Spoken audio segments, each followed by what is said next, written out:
নোয়াখালীর কবিরহাট উপজেলায় ট্রাক চাপায় সিএনজি চালিত অটোরিকশা আরোহী ৬ জন নিহত হয়েছেন। মঙ্গলবার দুপুর পৌনে ২টার দিকে উপজেলার কবিরহাট টু বসুরহাট সড়কের আলিয়া মাদ্রাসার সামনের সড়কে এই দুর্ঘটনা ঘটে। নিহতরা হল সিএনজি চালক শাহ আলম খোকন, সুলতান আহমেদ সুমন, কলেজ ছাত্র তানিম হাসান, কলেজ ছাত্রী ইসরাত জাহান, বিবি কুলসুম ও জান্নাত। পুলিশ ও স্থানীয় সূত্রে জানা গেছে, মঙ্গলবার দুপুর ১টার দিকে জেলা শহরের মাইজদী থেকে ৫ জন যাত্রী নিয়ে বসুরহাটের উদ্দেশ্যে একটি যাত্রীবাহী সিএনজি রওনা দেয়। যাত্রাপথে সিএনজিটি উপজেলার কবিরহাট পৌরসভার ২ নম্বর ওয়ার্ডের কবিরহাট টু বসুরহাট সড়কের আলিয়া মাদ্রাসার সামনে পৌঁছালে সিএনজির সামনের অ্যাক্সেল ভেঙে নিয়ন্ত্রণ হারিয়ে সড়কের উল্টা পাশে চলে যায়। ওই সময় বিপরীত দিক থেকে আসা ট্রাক যাত্রীবাহী সিএনজিকে চাপা দিয়ে অনেক দূরে নিয়ে যায়।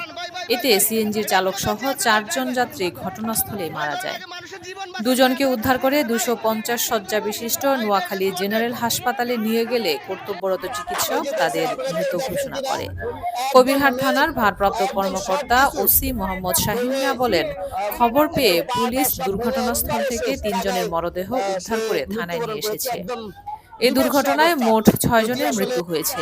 ঘটনার পরপরই ট্রাকের চালক পালিয়ে যায়। পরে ঘটনাস্থল থেকে ট্রাক জব্দ করে থানায় নিয়ে আসা হয়েছে। মোহাম্মদ আরিফ হোসেনের তথ্যচিত্রে জিন্নাতুন নাহার, চ্যানেল 21, নোয়াখালী।